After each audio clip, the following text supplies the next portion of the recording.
A glass rod rubbed with silk is use to charge a gold leaf electroscope. तो सबसे पहले आपको समझना है कि ग्लास रॉड को अगर हम सिल्क से रब करेंगे तो क्या होगा।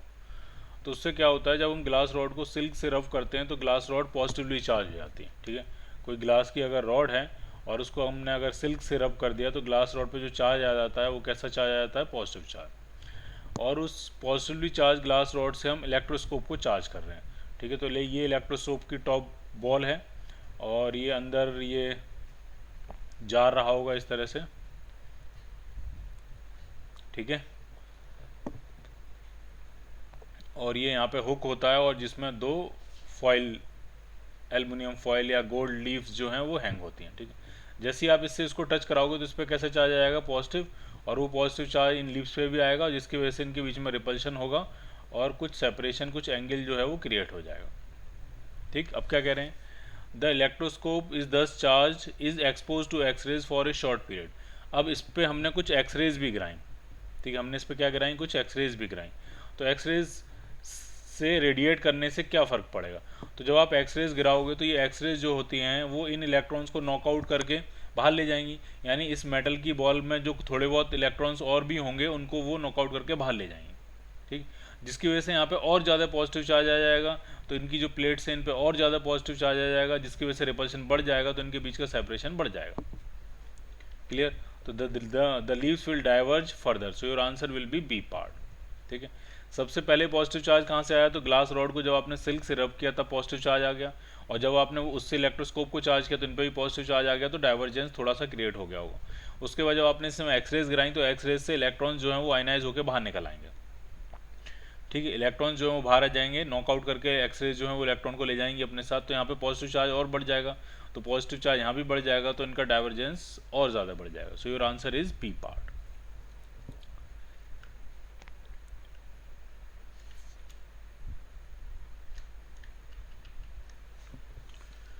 One metallic sphere A is given positive charge, whereas another identical metallic sphere B of exactly same mass as of A is given equal amount of negative charge। ठीक है, दोनों आइडेंटिकल स्फीयर थे, एक पे पॉजिटिव चार्ज दिया है एक पे नेगेटिव चार्ज, तो जिस पे पॉजिटिव चार्ज दिया उससे इलेक्ट्रॉन्स ले लिए होंगे तो उसका मास स्लाइटली कम हो गया होगा, और जिस पे वो नेगेटिव चार्ज दिया उसको इलेक्ट्रॉन्स दे दिए होंगे तो उसका मास जो है वो स्लाइटली बढ़ गया होगा। ठीक, तो नेगेटिव चार्ज जो है वो हमने बी को दिया है, तो बी का मास स्लाइटली बढ़ गया होगा और ए का मास स्लाइटली घट गया होगा। ठीक, तो मास ऑफ बी इंक्रीजेज और mass of A is decreases, तो ऐसा तो कोई ऑप्शन दिया नहीं, तो बी जो है वो बी इंक्रीजेज वाला आंसर आपका बन जाएगा। So your answer is D part.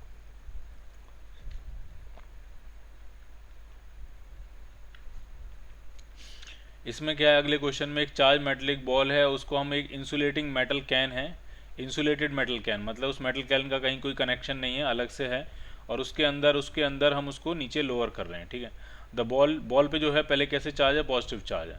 The ball is made to touch the bottom of the can. जैसे ये बॉल जो है, इस बॉल को अगर आप मेटल अंदर से टच करोगे, यहाँ पे इस तरह से पॉजिटिव चार्ज है, मेटल की बॉल है, मेटल की कैन है, तो होता क्या है, किसी भी कंडक्टर में अगर आप अंदर से भी चार्ज दोगे वो तो चार्ज तुरंत सरफेस पे आ जाएगा, तो ये पॉजिटिव का ये जो पॉजिटिव चार्ज है ये तुरंत भाग के कहाँ आ जाएगा, इस मेटल कैन की सरफेस पे आ जाएगा, यानी जो आपकी बॉल है वो आपकी न्यूट्रल हो जाएगी। किसी भी मेटल कंडक्टर में अंदर किसी भी पॉइंट पे कोई आप चार्ज दोगे तो वो सारा का सारा चार्ज कहाँ आ जाता है, सरफेस पे आ जाता है। तो ये फिर जो अंदर जो मेटल की बॉल थी, जो मेटलिक चार्ज बॉल थी, वो बेसिकली क्या हो जाएगी, अनचार्ज हो जाएगी। ठीक, the ball is made to touch bottom of the can, तो वो अनचार्ज हो गई। Then it is placed on the disc of electroscope shown below. ठीक है, उसके बाद ये मेटल डिस्क है, इसके ऊपर हमने उसको ला के रखा, उस मेटल की बॉल को। अब मेटल की बॉल पे कोई चार्ज तो है नहीं, तो जब वो खुद मेटल की बॉल जब यहाँ आएगी, वो इस तरह से जब इससे आप इसको टच कराओगे तो खुद तो वो अनचार्ज है, तो वो क्या करेगी, गोल्ड लीफ का थोड़ा सा चार्ज ले लेगी, गोल्ड लीफ का थोड़ा सा चार्ज जो है वो मेटल की बॉल पे चला जाएगा, तो गोल्ड लीफ पे थोड़ा सा चार्ज कम हो जाएगा, और जब कम हो जाएगा तो ये गोल्ड लीव्स जो हैं वो थोड़ा सा क्या हो जाएंगी, कन्वर्ज हो जाएंगी। Clear, an electroscope is given a positive charge, एक इलेक्ट्रोस्कोप का डायग्राम बनाया, पॉजिटिव चार्ज दिया जिसकी वजह से जो फॉइल लीव्स हैं वो सेपरेट हो गई हैं, अलग अलग हैं। When a body brought near the top of the plate of electroscope, एक कोई ऑब्जेक्ट है, when object is brought near the top of the plate of the electroscope, इस ऊपर वाली जो प्लेट है उसके पास लेके आ रहे हैं, टच नहीं करा रहे हैं, पास लेके आ रहे हैं, तो जो फॉइल है वो और ज़्यादा सेपरेट हो जाती है, तो और ज़्यादा सेपरेट फॉइल्स लीव्स जो हैं वो और ज़्यादा सेपरेट हो जाती हैं। तो ऐसा कब हो सकता है? ऐसा सिर्फ तब, ऑलरेडी अभी क्या पॉजिटिव चार्ज है तो इन पे पॉजिटिव चार्ज है जिसकी वजह से सेपरेशन है। अब मैं कह रहा हूँ आप एक और बॉडी को लेके आए इसके पास जिस पे खुद से पॉजिटिव चार्ज था, तो जब ये पॉजिटिव चार्ज था तो ये मेटल की जो मेटल टॉप है, जो मेटल प्लेट है, उस पर कैसा चार्ज इंड्यूस करेगा? नेगेटिव। और जब नेगेटिव चार्ज इंड्यूस करेगा तो पॉजिटिव चार्ज और ज़्यादा नीचे आ जाएगा, पॉजिटिव चार्ज यहाँ और मिल जाएगा जिसकी वजह से इनके बीच में सेपरेशन और बढ़ जाएगा। ठीक, तो बॉडी कैसी चार्ज हुई आपकी? Positively charge, then the object is positively charge, A part.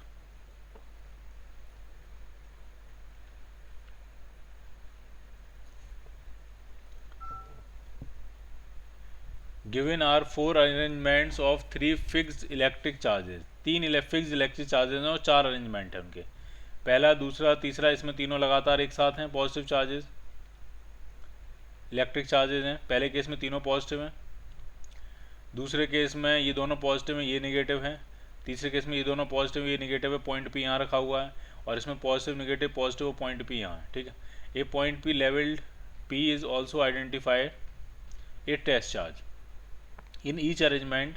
A point labeled P is also identified a test charge, plus Q is placed at point P, कोई प्लस Q चार्ज है उसको हम point P पे रख रहे हैं। All the charges are of the same magnitude, सभी charges capital Q magnitude के हैं, कोई प्लस है कोई माइनस है, बट सभी चार्जेस का मैग्नीट्यूड सेम है, but they can also be इधर पॉजिटिव और नेगेटिव एज आइडेंटिफाइड। ठीक ही कह रहे हैं। The charges and point P lie on the same straight line, the distance between the adjacent items either between two charges और between charge और point P all are the same.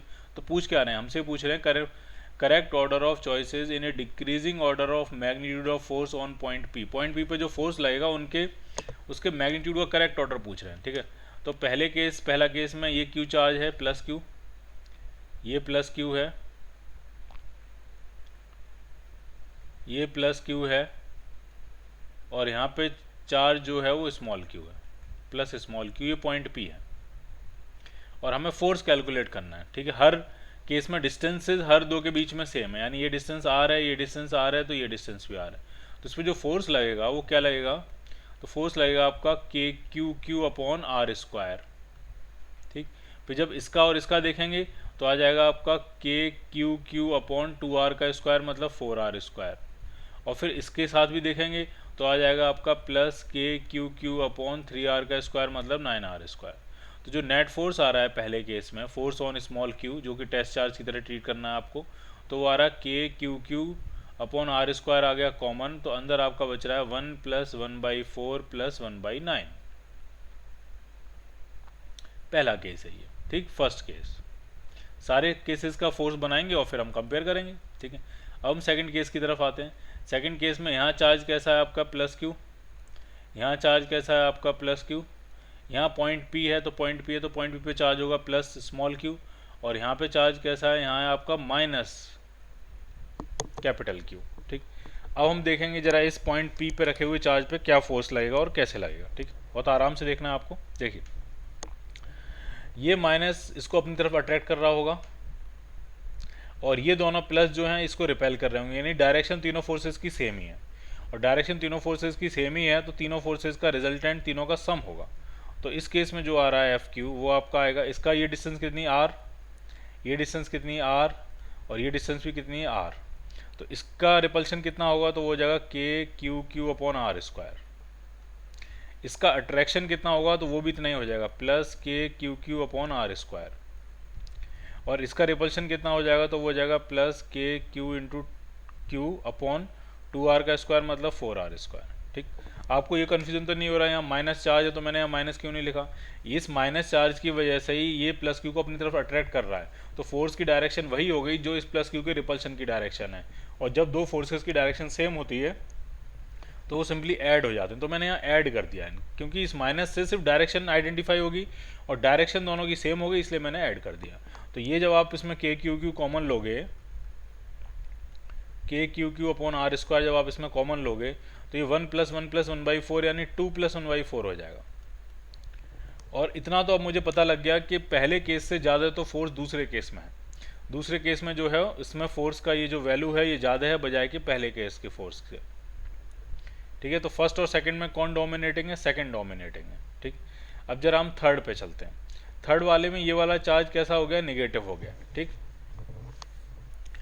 तो अगर हम थर्ड वाले में सोचें, थर्ड वाला case पहली केस से मैच करता हुआ है, बस ये वाला चार्ज नेगेटिव हो गया। तो अगर ये नेगेटिव होगा तो ये इसको क्या करना है, अपनी तरफ अट्रैक्ट कर लेगा। अट्रैक्ट कर लेगा तो ये वाला जो फोर्स है वो इस तरफ लग रहा होगा। ठीक, ये वाला जो फोर्स है वो इस तरफ लग रहा होगा। डायग्राम बना के कर लेते हैं हम, ज़्यादा ठीक रहेगा।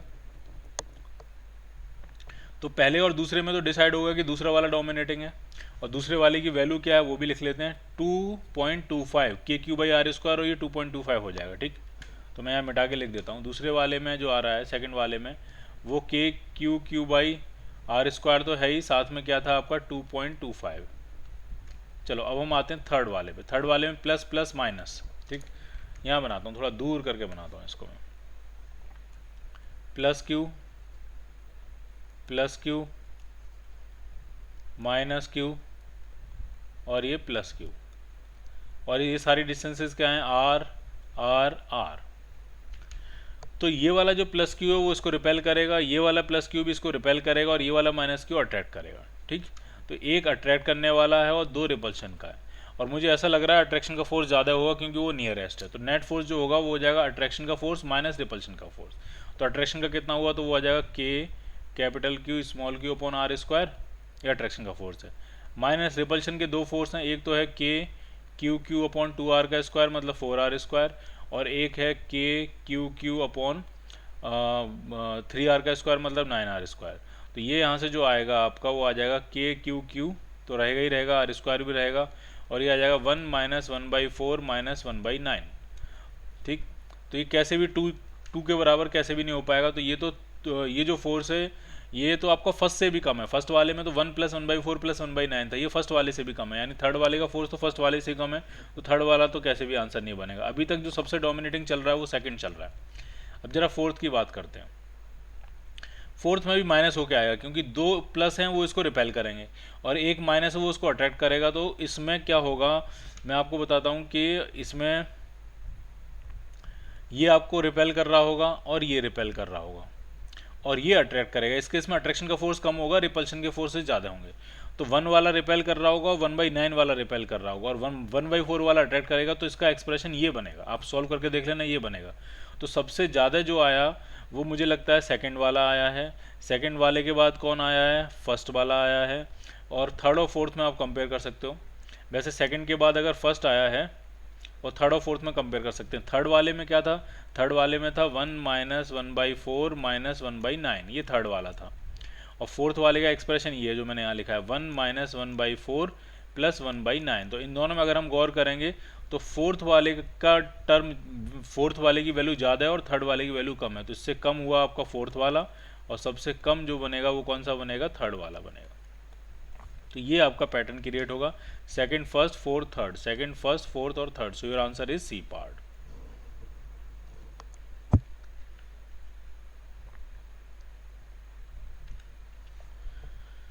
अगला क्वेश्चन करते हैं। An electrically isolated hollow initially uncharged conducting sphere has a small positively charged ball suspended by an insulating thread. Insulating thread है फ्रॉम इट्स इनर सरफेस। ये पॉजिटिवली चार्ज एक बॉल है और पॉजिटिव चार्ज है और insulating thread से suspended है, और ये जो आपका हॉलो स्फीयर है ये अनचार्ज है। ठीक, आइसोलेटेड है, किसी और से कहीं कोई कनेक्शन इसका है नहीं। This cause the inner surface of the sphere to become negatively charge. अब हो क्या गया, अंदर जब आपने पॉजिटिवली चार्ज हैंग किया तो इसकी इनर सरफेस पे नेगेटिव चार्ज इंड्यूस्ड होगा, और जब ये इनर सरफेस पे नेगेटिव चार्ज इंड्यूस होगा तो आउटर सरफेस पे कैसा चार्ज इंड्यूस हो जाएगा, पॉजिटिव। और टोटल चार्ज तो हॉलो स्फीयर का कितना था, 0 था। हॉलो स्फेरिकल शेल का टोटल चार्ज क्या था, 0 था। ये सिचुएशन है। This causes the inner surface of the sphere to becomes negatively charged. When the ball is centered in the sphere, the electric field outside the conducting sphere, outside electric field पूछ रहे हैं क्या होगा, तो 0 नहीं होगा। अगर अंदर पॉजिटिव चार्ज है तो इनर स्फीयर पे नेगेटिव चार्ज इंड्यूस हो गया, तो एक इलेक्ट्रिक फील्ड तो इस पॉजिटिव से इस नेगेटिव के लिए हो जाएगा। ठीक, और फिर बाहर वाली सरफेस पे पॉजिटिव चार्ज इंड्यूस हो गया तो एक इलेक्ट्रिक फील्ड वहां से इन्फिनाइट की तरफ होगा। तो क्या उस न्यूट्रल, ओवरऑल तो न्यूट्रल ही है वो, न्यूट्रल स्फीयर के आउटसाइड पॉइंट पे इलेक्ट्रिक फील्ड क्या 0 है, बिल्कुल 0 नहीं है। ठीक, और ये इलेक्ट्रिक फील्ड उतना ही होगा जितना कि पॉइंट चार्ज की वजह से होगा। अगर यहाँ स्फीयर नहीं भी होता तो जितना इस पॉइंट चार्ज की वजह से यहाँ इलेक्ट्रिक फील्ड होगा एग्जैक्टली वही होगा। इस स्फीयर के होने से फ़र्क क्या पड़ा कि स्फीयर के अंदर वाला जो रीजन है, ये वाला जो रीजन है, इतने रीजन का इलेक्ट्रिक फील्ड गायब हो गया, बस इतना फ़र्क पड़ा। ठीक, बाकी आप किसी भी पॉइंट पे इलेक्ट्रिक फील्ड फाइंड करोगे तो इस पूरे सिस्टम का जो नेट चार्ज है वो वही आएगा जो कि सेंटर वाला चार्ज है, और ये सेंटर पे कंसंट्रेट होगा, तो ये डिस्टेंस आप लगाओगे और फॉर्मूला लिखोगे KQ/R²। तो कहने का मतलब ये है कि स्फीयर के प्रेजेंस होने से आउटसाइड पॉइंट की फील्ड पे कोई फर्क नहीं पड़ेगा, ये वही होगा जैसे कि वो सिंगल चार्ज की वजह से होगा। ठीक, so your answer is B part, is the same as if the sphere wasn't there. Sphere वहां नहीं होगा, जितना होगा वही होगा।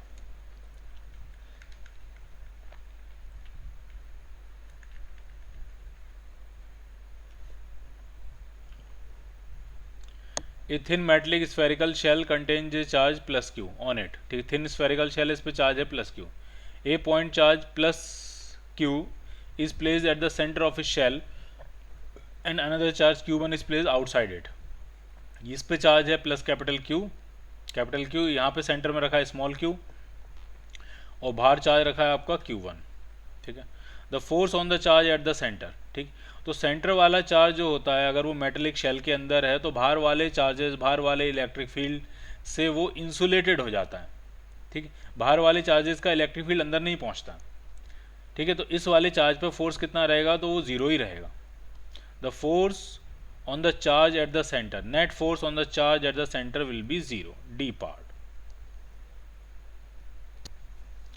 इसी को इलेक्ट्रोस्टैटिक शील्डिंग भी कहते हैं कई बार, इलेक्ट्रोस्टैटिक शील्डिंग। ठीक है, आपने क्या किया, किसी चार्ज को मेटल की केज के अंदर रख दिया, मेटल की शेल के अंदर रख दिया, तो अब बाहर आप किसी भी चार्ज को मूव कराओ, एक जगह से दूसरी जगह ले जाओ, उसके पास कोई भारी चार्ज लेके आओ, बड़ा चार्ज लेके आओ, उससे दूर ले जाओ, अंदर जो है वो इलेक्ट्रोस्टैटिक शील्डिंग के फॉर्मेट में है, अंदर रखा हुआ चार्ज इलेक्ट्रोस्टैटिक शील्डिंग हो चुकी है उसकी, और उस पर कुछ भी फर्क नहीं पड़ेगा। बाहर वाले चार्ज का कोई भी इलेक्ट्रिक फील्ड अंदर नहीं पहुंचेगा, बाहर वाले चार्ज का कोई भी फोर्स वगैरह उस पर नहीं लगेगा।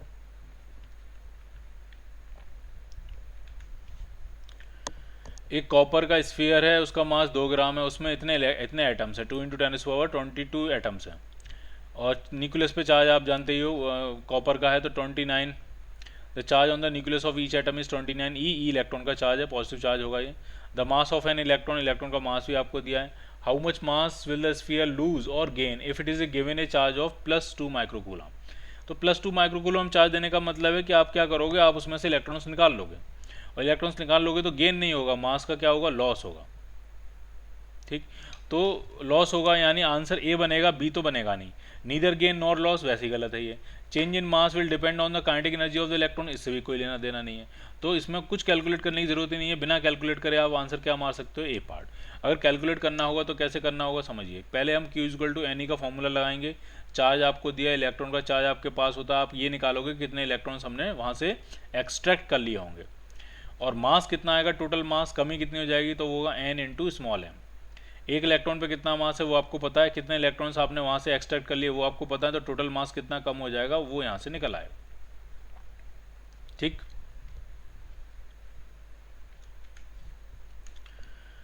Assume that each of copper atom has a 1 free electron, her copper atom पे एक फ्री इलेक्ट्रॉन है। Estimate number of free electrons in 1 milligram of copper, 1 milligram copper में कितने फ्री इलेक्ट्रॉन्स होंगे ये आपको कैलकुलेट करना है। तो आप देखिए, सबसे पहले हम नंबर ऑफ एटम्स निकालेंगे कॉपर के कितने होंगे, तो 1 मिलीग्राम का मतलब हुआ 10⁻³ ग्राम, और इसको एटॉमिक वेट से अगर हम डिवाइड करेंगे 63.5 से, तो इतने नंबर ऑफ मोल्स हो जाएंगे, और एक मोल में कितने एटम्स होते हैं, तो ये 6.02 × 10⁻23 इतने एटम्स हो जाएंगे।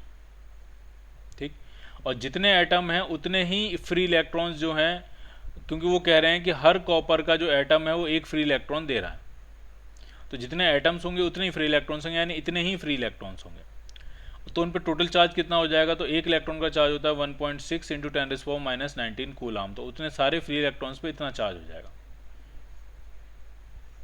ठीक, तो अब अगर आप चाहो तो सेटल कर सकते हैं, 10⁻19 और 10⁻³ -22 हो जाएगा, और +23 है तो ये कैंसिल आउट हो जाएगा, एक 10 बचेगा, उस 10 से ये पॉइंट गायब कर देते हैं, तो ये आपका आ गया 16 × 6.02 upon 63.5।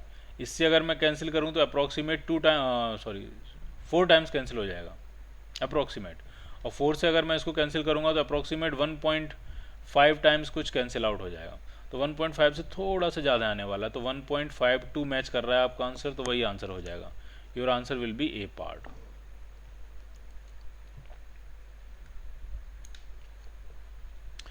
Estimate the number of free electrons in 1 gram of water and negative charge possessed bye them. 1 gram water अगर हम लें तो उसमें कितने फ्री इलेक्ट्रॉन्स होंगे, वो सारे आपको काउंट करने हैं, टोटल सारे। गिवन दैट एवोगाड्रो नंबर आपको दिया और मॉलिक्यूलर वेट दिया। ठीक है, तो जरा समझिए, फ्री इलेक्ट्रॉन नहीं, नंबर ऑफ इलेक्ट्रॉन्स होना चाहिए बस यहाँ पे। जरा देखिए कैसे सेटल करेंगे इसको। 1 ग्राम में कितने मोल्स बनेंगे, तो 1/18। 18 जो होता है वो मॉलिक्यूलर वेट होता है पानी का, तो इतने नंबर ऑफ मोल्स होंगे। तो नंबर ऑफ मॉलिक्यूल्स कितने हो जाएंगे, तो 6.02 इंटू 10⁻23 इतने पानी के मॉलिक्यूल्स होंगे। और एक पानी के मॉलिक्यूल में इलेक्ट्रॉन्स कितने होते हैं, तो ये H2O होता है। ऑक्सीजन के पास 16 इलेक्ट्रॉन्स होते हैं टोटल, हाइड्रोजन के पास 1, तो 2 हाइड्रोजन है तो 2, तो टोटल 18 इलेक्ट्रॉन्स हो गए। तो नंबर ऑफ इलेक्ट्रॉन्स कितने हो जाएंगे, इंटू 18, इतने नंबर ऑफ इलेक्ट्रॉन्स होंगे। ठीक है, तो बस नंबर ऑफ इलेक्ट्रॉन्स नहीं, आपसे चार्ज पूछ रहे हैं, तो टोटल नेगेटिव चार्ज कितना हो जाएगा, नंबर ऑफ इलेक्ट्रॉन्स पता लग गए, तो 1.6 इंटू 10⁻19 कूलाम, इतना टोटल नेगेटिव चार्ज होगा। इसको कैंसिल करें, 18 से 18, 10⁻19 और 10⁻23 खत्म करेंगे तो 10⁻+4 बचेगा। और अंदर आपका बच रहा है 6.02 इंटू 1.6। ठीक, तो आप इसको मल्टीप्लाई करो और 10⁻4 इतने कूलाम जो है वो आपको क्या मिलेगा, चार्ज मिलेगा। ठीक, और मुझे लगता है इसमें आंसर मैच करेगा नहीं, तो आपको लिखना पड़ेगा शायद।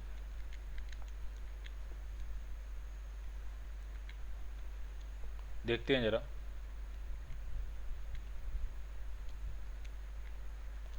तो ये 9.63 आंसर बन रहा है। ठीक है, तो मुझे लगता है आपको आंसर लिखना पड़ेगा 9.63 इंटू 10⁻4 कूलाम। एक बार कैलकुलेशन और देख लेता हूँ।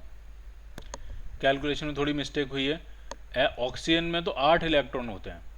ठीक, मैंने 16 उसका मास कर दिया यहाँ पे। ठीक है, ऑक्सीजन में 8 इलेक्ट्रॉन्स होते हैं और हाइड्रोजन में 2, तो टोटल हो गए यहाँ 10।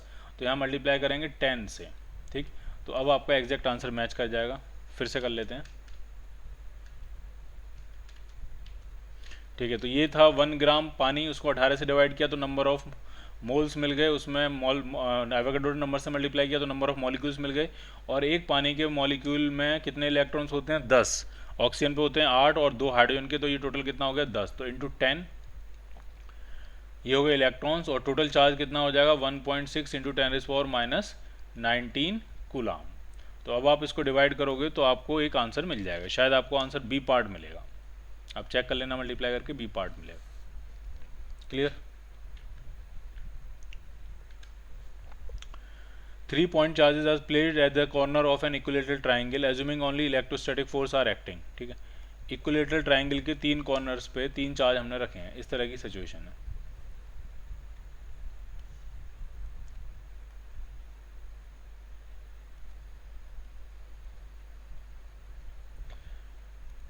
तो 3 कॉर्नर पे 3 चार्ज हैं, इलेक्ट्रोस्टैटिक फोर्स सिर्फ काउंट करने हैं। और ये पूछ रहे हैं system can never be in equilibrium, ये इक्विलिब्रियम में रह सकता है, नहीं रह सकता है, क्या रहेगा वो हमें सोचना है।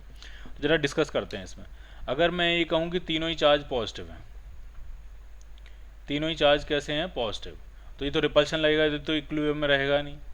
ठीक है, तो हो सकता है कि 2 पॉजिटिव हो 1 नेगेटिव हो, या सकता है 2 नेगेटिव हो 1 पॉजिटिव हो, कुछ सोचेंगे हम। ठीक है, तो जरा समझिए कि इसको कैसे डिस्कस करना है। देखिए, मान लिया अगर जैसे मैंने इस चार्ज पर फोकस किया, तो इस वाले चार्ज की वजह से इस पर फोर्स 2 डायरेक्शन में लग सकता है, या तो इधर लगेगा या इधर लगेगा। ठीक, और इस वाले चार्ज की वजह से भी इस पर 2 डायरेक्शन फोर्स लग सकता है, या तो इधर लगेगा या इधर लगेगा। ठीक, अब सिचुएशन ये है, अगर मान लिया इस वाले चार्ज ने फोर्स यहाँ लगाया, ठीक, इधर लगाया, तो ये वाला चार्ज कहाँ फोर्स लगाया, या तो यहाँ लगाएगा या तो यहाँ लगाएगा, फोर्स यहाँ लगाएगा। लेकिन दोनों ही केसेस में चाहे वो यहाँ लगाए तब भी इसको नहीं कैंसिल कर पाएगा, चाहे वो यहाँ लगाए तब भी इसको कैंसिल नहीं कर पाएगा, क्योंकि कैंसिल होने के लिए दोनों फोर्सेस को इक्वल एंड अपोजिट होना जरूरी है। ठीक है, फिर से सुन लीजिए। अगर इस वाले, फिर से मैं बताता हूँ, समझ लीजिए ढंग से। मैंने ये कहा कि अगर इस वाले चार्ज ने इस वाले चार्ज पे इधर फोर्स लगाया, रिपल्शन का फोर्स लगाया, मान लीजिए दोनों सेम टाइप के थे, मान लीजिए ये पॉजिटिव था तो ये भी पॉजिटिव था। ठीक, अब ये वाला अगर निगेटिव भी होगा तो ये क्या करेगा, ये इधर फोर्स लगाएगा। अब ये फोर्स और ये फोर्स इक्वल तो हो सकते हैं बट अपोजिट नहीं है, और अपोजिट नहीं है तो ये रेस्ट में नहीं रहेगा, और रेस्ट में नहीं रहेगा तो ये सिस्टम इक्विलिब्रियम में नहीं रहेगा। तो सिस्टम कैसे भी ये इक्विलिब्रियम में नहीं रहेगा, the system can never be in equilibrium. So your answer is a part.